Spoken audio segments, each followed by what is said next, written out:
Good morning, children. How are you? I hope you all good. Today moral is, it's okay to not know, but it's not okay to not try. आप नहीं जानते कोई चीज, कोई बात नहीं, लेकिन अगर उस चीज को जानने की कोशिश भी ना करें तो ये गलत बात है। यानी अगर हमें कोई चीज नहीं आ रहा है तो हम ये सोच के बैठ जाएंगे कि ये हमें नहीं आएगा। कैसे नहीं आएगा, कभी तो आएगा। इसलिए हमें उस चीज को ट्राई करते रहना चाहिए। कोई इंसान परफेक्ट नहीं होता है कि उसको कुछ भी ऐसा ना हो जो उसे ना आए, तो उसमें से हम भी हैं। अगर हमें कोई चीज नहीं आ रही है तो हमें उस चीज को बार बार ट्राई करना चाहिए। ये सोच के कभी नहीं बैठना चाहिए कि ये हम नहीं कर सकते हैं। आज नहीं तो कल उस चीज को हम करके दिखाएंगे, इसलिए उस चीज को करने के लिए बार बार हमें ट्राई करना चाहिए। जैसे हमने आपको मोरल में बताया था इससे पहले वाली वीडियो में कि mistakes are prove that you are trying. तो अगर गलती नहीं करेंगे तो पता कैसे चलेगा कि हम कुछ अच्छा करने की कोशिश कर रहे हैं, कुछ अच्छा करने की चाहत रखते हैं कि हम अगर कुछ अच्छा करेंगे और उसमें हमें गलतियां, अगर हमसे पहले गलतियां हो रही हैं, जब हम बार बार उस चीज़ को ट्राई करने की कोशिश करेंगे तो हो सकता है बिना गलतियां के वो चीज़ हमें 100% मिल जाए। तो उसी तरीके से हमारा ये भी मोरल है कि हम नहीं जानते, कोई बात नहीं, सारी चीज़ें नहीं किसी को आती हैं, लेकिन इसका ये मतलब नहीं है कि हम उस चीज़ को ट्राई भी ना करें। उस चीज़ को ट्राई करना चाहिए और उस चीज़ को, जो चीज़ें नहीं आती हैं उसको जानने की कोशिश करना चाहिए। इसलिए हमें बार बार उस चीज़ को रिपीट करते रहना चाहिए कि हम उसका 100% दे सकें। Let start study now. आज हम पढ़ेंगे हिंदी फर्स्ट का पहला पार्ट जो है हमारा। पहला पार्ट कौन सा है? ऊँट चला। ऊँट चला ये कविता है, कविता हम पढ़ेंगे। हमारे साथ साथ आप भी दोहराइएगा। ऊँट चला भाई ऊँट चला, हिलता डुलता ऊँट चला, इतना ऊंचा ऊँट चला। ऊँट चला भाई ऊँट चला, ऊंची गर्दन ऊंची पीठ, पीठ उठाए ऊँट चला। बालू है तो होने दो, बोझ ऊँट को ढोने दो, नहीं फंसेगा बालू में भी ऊँट चला। जब थक कर बैठेगा ऊँट, किस करवट बैठेगा ऊँट, बता सकेगा कौन भला। ऊँट चला भाई ऊँट चला। अब हम इसका अर्थ समझेंगे। पहले हम कविता पढ़ेंगे, फिर हम उसका अर्थ समझेंगे। ऊँट चला भाई ऊँट चला, हिलता डुलता ऊँट चला। ऊँट कैसे चलता है? ऊँट हिलता डुलता चलता है, ठीक है। और ऊँट को चलते कभी आपने देखा है, वो कभी भी बिल्कुल सीधी चाल नहीं चलता, वो हमेशा हिलता डुलता चलता है।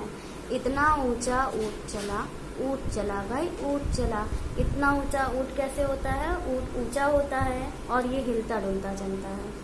ऊंची गर्दन ऊंची पीठ, पीठ उठाए ऊँट चला। इसकी गर्दन क्या ऊंची होती है, ऊंची भी होती है और इसकी गर्दन लंबी भी होती है। पीठ भी इसकी ऊंची होती है और क्या बोल रहा? ऊंची गर्दन ऊंची पीठ, पीठ उठाए ऊँट चला। पीठ उठा के ऊँट चलता है। दूसरे पे आते हैं। बालू है तो होने दो, बोझ ऊँट को धोने दो। है बालू है तो होने दो, बोझ ऊँट को धोने दो। ऊँट क्या धोता है? बोझ धोता है। कैसे धोता है? अपने पीठ पे रख के बोझ धोता है। इससे बोझ धोने का काम कराया जाता है। नहीं फंसेगा बालू में भी ऊँट चला। ऊँट कभी भी, ऊँट का पैर ऊँट बालू में नहीं फंसता है। हम सब देख सकते हैं कि ऊँट की गर्दन बहुत ऊंची है और उसकी बहुत लंबी है गर्दन, ऊंची है पीठ उठाकर चलता है। बालू में भी ऊँट नहीं फंसता है। और जब थक कर बैठेगा ऊँट, किस करवट बैठेगा ऊँट। जब चलते चलते ऊँट थक जाएगा तो उसे बैठने का मन करेगा। जब ऊँट चलकर थक जाएगा तो वो बैठना पसंद करेगा, और वो किस करवट बैठेगा ये किसी को नहीं पता, वो तो वही जाने। क्या? फिर से पढ़ते हैं। ऊँट चला भाई ऊँट चला, हिलता डुलता ऊँट चला, इतना ऊंचा ऊँट चला। ऊँट चला भाई ऊँट चला, ऊंची गर्दन ऊंची पीठ, पीठ उठाए ऊंट चला। बालू है तो होने दो, बोझ ऊंट को धोने दो, नहीं फंसेगा बालू में भी ऊंट चला।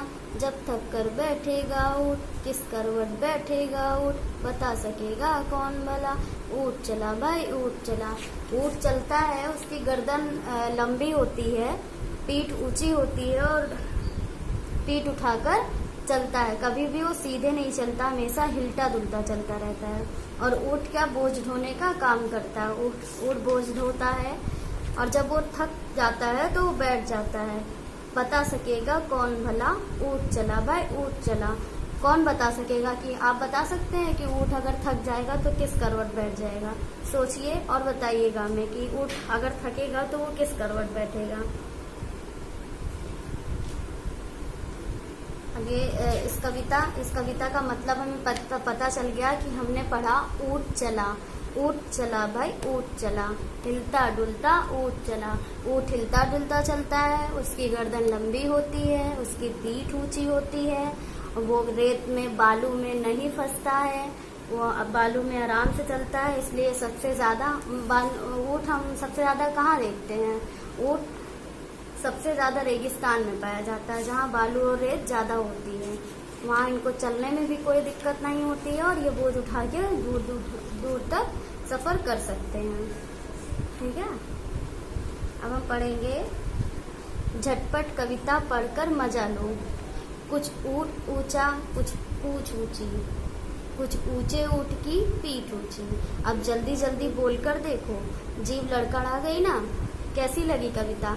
ये जो बोल रहा है ऊंट चला, कुछ ऊंट ऊंचा, कुछ पूंछ ऊंची, कुछ ऊंचे ऊंट की पीठ ऊंची। इसको जल्दी जल्दी बोलकर देखिए, जीभ लड़खड़ाती है, आराम से बोल लेते हैं। अब इस कविता को अपने मन से नाम दो, ऊपर दी गई जगह में नाम लिख दो।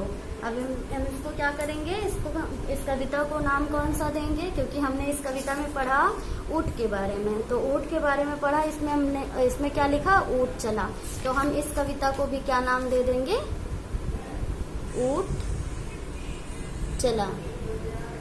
इस कविता को हमने नाम दे दिया ऊंट चला, क्योंकि हम यहाँ ऊंट का चित्र भी देख रहे हैं और ऊंट से जुड़ी कविता भी बोली जा रही है, इसलिए हम इसका नाम दे दिए हैं ऊंट चला।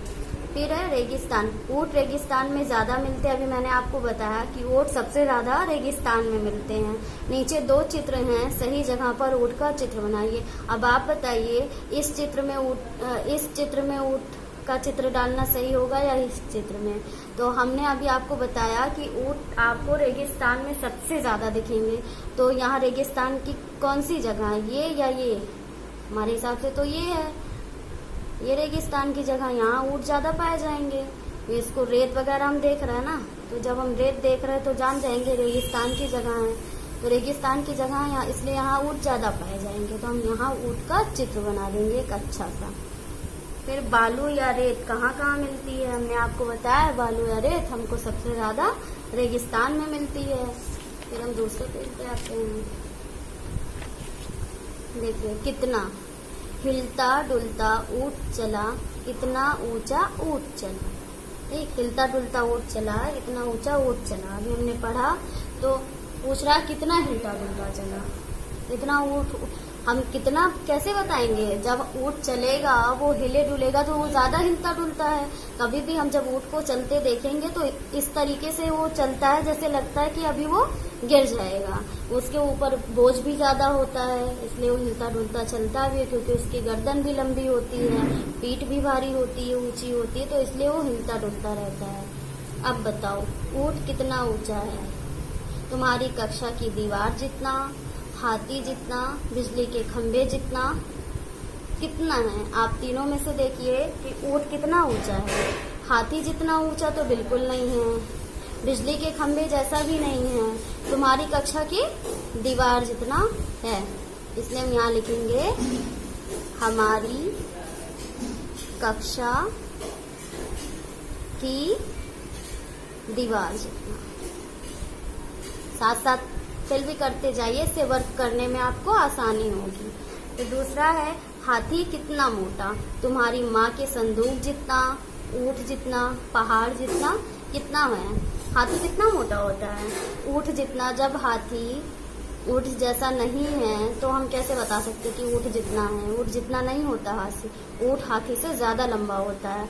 पहाड़ जितना या माँ के संदूक जितना, तो हम यहाँ लिखेंगे माँ के संदूक जितना। लिखा ना, तुम्हारी माँ के संदूक जितना, लिखो हमारी माँ के संदूक जितना। ठीक है। फिर तीसरे पे आएंगे, चींटी कितनी छोटी। चींटी कितनी छोटी होती है? हमने चींटी को देखा, चींटी बहुत छोटी होती है। वो चीनी के दाने जितनी, चावल के दाने जितनी, इलायची के दाने जितनी। यहाँ लिखेंगे चीनी के दाने जितनी। बहुत छोटी होती है ना चींटी, बहुत ध्यान से देखेंगे तो हमें दिखती है। फिर है कुछ ऊंचा कुछ नीचा का ऊंट से ऊंची चीजों के नाम पर गोला लगाओ। यहाँ है बछिया, तुम्हारी कक्षा की छत, बिजली का खंभा, हाथी, आम का पेड़। अब इसमें देखेंगे हम ऊंट से ऊंची कौन सी चीज है। ऊंट से ऊंची बछिया बिल्कुल नहीं है, बिजली का खंभा, आम का पेड़, तुम्हारी कक्षा की छत या हाथी। इसमें कौन सी चीजें ऐसी हैं जो ऊंट से ऊंची होती हैं? जो ऊंट से ऊंची होती हैं उनमें हम गोला लगाएंगे।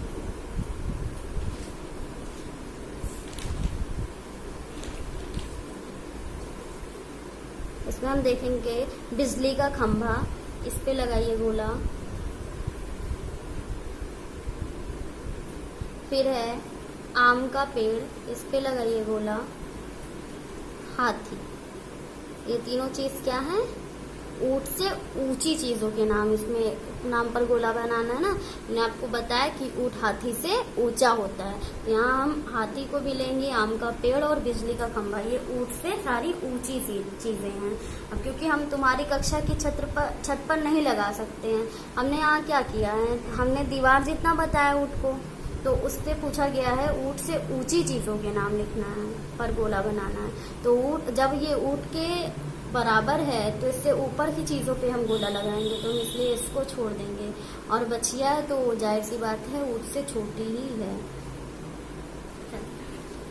नेक्स्ट पे आते हैं, सफर का सामान, ऊंची गर्दन ऊंची पीठ, पीठ उठाए ऊंट चला। बताओ ये सब क्या उठा कर चलेंगे? हाथी, हाथी क्या उठा के चलेगी? हाथी, टीचर जी, पिताजी, शेर, दादा। ये आपका वर्क है, ठीक है। इसको हम आपको फिल नहीं करवाएंगे, इसको आपको सोचना है, खुद से माइंड लगाना है और देखना है कि, क्योंकि हमने हाथी को भी देखा है कि वो क्या उठा के चलता है। दूसरा, हमने टीचर जी को भी देखा, हमेशा हम अपने स्कूल में देखते हैं कि इनका ये क्या सामान उठा के चलती हैं, ठीक है, चलते हैं जो भी टीचर हैं। और पिताजी को भी हमने देखा कि वो क्या लेते हैं, उनका सामान क्या होता है, क्या उठा के चलना ज़रूरी होता है। शेर, माना शेर को हमने नहीं देखा है या किसी ने देखा भी होगा, तो ये क्या करता है? दादाजी।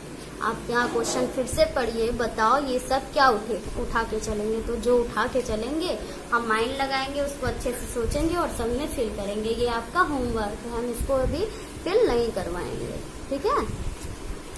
फिर है अलग अलग घर, नीचे कुछ शब्द लिखे हैं, इन्हें बोल कर देखो, अब मिलते जुलते शब्दों को सही खानों में लिखो। झूठ, सूट, भला, धंस, हंस, तब, कब, गला, आलू, चालू। अब इसको हम कैसे फिल करेंगे? देखो, जैसे है ऊट, जूट, यहाँ हम लिखेंगे सूट, बूट, हो गया। अब बालू, आलू, चालू, कालू, कुछ भी यहाँ जो भी इससे मिलता जुलता शब्द है भर सकते हैं आप, फिर इसमें कर सकते हैं। फस, धंस, हंस,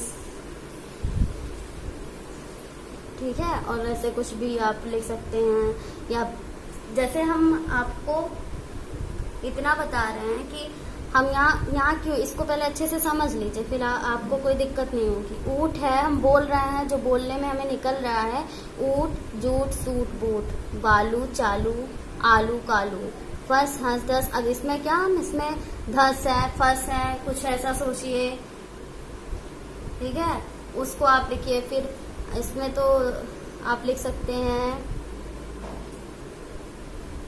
टेंस या ऐसे कुछ भी आपको जो इसे बोलने में आपको समझ में आए और एक क्लियर सा वर्ड हो जाए। फिर है चला, गला, कला, भला, ठीक है। फिर है जब, तब, कब, अब। अगर आप इससे अच्छे शब्द आप सोच सकते हैं या इससे ज्यादा अच्छा आप माइंड लगा सकते हैं, सोच के लिख सकते हैं। जरूरी नहीं है कि आप बुक से देख के कॉपी में केवल फिल करिए, उतारिए। तो आप इसको अपना माइंड भी लगा सकते हैं। अगर इसमें आप कुछ अच्छा फील कर सकते हैं, अच्छा भर सकते हैं इसी से रिलेटेड, तो आप इसमें कर सकते हैं। वो रॉन्ग बिल्कुल नहीं होगा, ठीक है। ऐसे शब्द आपको सोच के भरने हैं जो इससे मिलता जुलता हो। आपको यहाँ पे दे दिया गया ऑप्शन को देख के आपको भरना है। वन आपको अपने मन से करना था, बाकी चीजें आपको इसमें से ही लिखनी थी। तो अगर आपको इसमें से ही लिखनी है आप इसमें से भी लिख सकते हैं आप। लेकिन नेक्स्ट चीज पे जब आपको मान लीजिए पेपर वगैरह में दे दिया जाए तो जरूरी नहीं आप इसी से मिलता जुलता शब्द आप लिख सकते हैं, बुक से ही रिलेटेड हो, लेकिन जरूरी नहीं है कि वही शब्द हो। मतलब तो वही निकलेगा, आप कोई भी वो शब्द लिखेंगे, बस ध्यान से इसको करिएगा। फिर है अक्षर की बात। कविता में बा से शुरू होने वाले शब्द कौन कौन से हैं, उनके नीचे रेखा खींचो। जैसे बा से शुरू होने वाले शब्द कौन से हैं, उसको आपको लिखना है। तुम्हारा नाम किस अक्षर से शुरू होता है, उस अक्षर से 4 शब्द लिखो। बहुत अच्छी चीज है, इसको देखिए। हम तुम्हारा नाम किस अक्षर से, जैसे मेरा नाम का से शुरू होता है, का से, ठीक है। तो हम यहाँ पे नाम सोचेंगे और 4 नेम लिखेंगे का से। का से बहुत सारे नाम हैं, काव्या, या मेरा ही नाम लीजिए कामनी, या फिर काजल, कुछ भी आपको यहाँ जैसे का से स्टार्ट होता है वो नेम आपको लिखने हैं। आपको नेम अपने अक्षर से, इसमें का देख के मत लिखिए। आपका नाम जिस भी अक्षर से स्टार्ट होता है, आ, बा, का, जिस भी अक्षर से आपका स्टार्ट होता है, आपको 4 शब्द बनाने हैं, नाम बनाने हैं और आपको यहाँ लिखने हैं। शब्द हो, जरूरी नहीं है वो नाम ही हो इसमें, क्योंकि यहाँ आपको ये नहीं दिया गया है कि आपको नाम ही लिखना है। तुम्हारा नाम किस अक्षर से शुरू होता है, उस अक्षर से 4 शब्द लिखने हैं। तो जो अक्षर हमारा नाम से स्टार्ट होता है, बस हमें उस अक्षर को ध्यान में रखना है और उस अक्षर से 4 शब्द लिखने हैं। अब वो कुछ भी हो सकता है, सामान हो सकता है या फिर नाम हो सकता है, कुछ भी हो सकता है। बस आपको अक्षर पे ध्यान रखना है कि आपके नेम का जो भी अक्षर है वो इसमें रहे। तो आप इसको कंप्लीट कर लीजिएगा। इतना आप समझ गए हैं कि हमें अपने नाम से स्टार्ट करना है। तो हमें अपना नाम पता है कि हमारा नाम किस अक्षर से स्टार्ट होता है, तो उस अक्षर को उठाएंगे और उस पर शब्द जोड़ते जाएंगे। कुछ भी आप उस पर शब्द, और वैसे भी जब आप अक्षर जोड़ेंगे उसमें तो कोई ना कोई शब्द तो आप निकलना ही निकलना है, तो वो आपको इसमें फिल करना है। फिर है बोझा। बालू है तो होने दो, बोझ ऊँट को धोने दो। बहुत से जानवरों को बोझा ढोने के लिए इस्तेमाल किया जाता है। क्या तुम्हें यह ठीक लगता है, क्यों? अच्छा चलिए ठीक है। इन्होंने पूछा कि बहुत जानवर ऐसे होते हैं जिनसे बोझा ढोने का काम लिया जाता है, तो क्या आपको ये ठीक लगता है? चलिए मानते हैं कि हमें बोझा ढोने, या कोई भी अगर जानवर या पशु परेशान होते हैं, उस पर बोझा या उस पर सामान लादा जाता है, तो कभी कभी देख के हमारे मन में आता है कि दया सी आती है कि मतलब एक जानवर है या एक कुछ इतना ज्यादा बोझा डाल दिया गया है और उसे जो है मारते हुए ले जाया जा रहा है, तो ये बुरा लगता है। लेकिन बोझा अगर हमें ढोना है तो या फिर हमें गाड़ी चाहिए या हमें ऊँट, कोई भी ऐसी चीज है जिसपे हम बोझा ढोते हैं, उस बोझा ढोने का काम करते हैं। अब ऊँट है तो ऊँट को हम जानते हैं कि बोझा ढोने का काम करता है, ठीक है। गधा है, उस पे हम बोझा ढोते हैं, तो वो चीज है, ठीक है। तो कई हद तक ठीक है, कई हद तक नहीं ठीक है। देखो कविता पढ़ाओ, कविता पढ़ाओ आगे। अक्की बक्की करे तरक्की। अब इसको भी आपको करना है। आप इसको कैसे करेंगे ये मैं बता रही हूँ। जैसे हमने यहाँ कविता में पढ़ा ऊट चला भाई, ऊट चला हिलतर। इसमें अगर ये कविता कंप्लीट की गई तो इसमें तो दिमाग लगाया गया ना कि कैसे क्या हमें ऊट के बारे में लिखना है, तो उससे रिलेटेड चीज जोड़ के हम यहाँ कविता बना रहे हैं। तो आपको भी अक्की बक्की तरक्की से रिलेटेड शब्द जोड़ना है और यहाँ आपको कविता बढ़ानी है। इसमें थोड़ा आप माइंड लगाइएगा, खुद ब खुद आपको अपने दिमाग से बनाइए। कोई भी कविता आप बनाइए, रॉन्ग नहीं होगी। जो भी आप अपने दिमाग से बना सकते हैं वो बनाइए, ठीक है। इस तरीके से आपका ये चैप्टर कंप्लीट होता है। आपको कोई भी प्रॉब्लम होती है तो आप पूछ सकते हैं। कुछ भी अगर समझ में नहीं आता है ऊट चला से रिलेटेड तो आप उस चीज पे जानकारी ले सकते हैं और बेटर कर सकते हैं। आपको वर्क आपके PDF पे जाएगा, वर्क आप कंप्लीट कर लीजिएगा। और अगर आपको फिर से ये चैप्टर समझना है, आपको कोई प्रॉब्लम होती है तो आप वो भी बता दीजिएगा, हम फिर से ये चैप्टर आपको समझा देंगे, ठीक है। कोई भी दिक्कत होती है तो आप उसको डिस्कशन करिए, आप डिस्कस करके उस बात को क्लियर करिए और कंप्लीट वर्क अपने कॉपी में करिए। साफ साफ करिए, अच्छे से करिए, सारा वर्क कंप्लीट करिए time to time. Okay, thank you. हमारा MPS कोड है 20 MPS 26।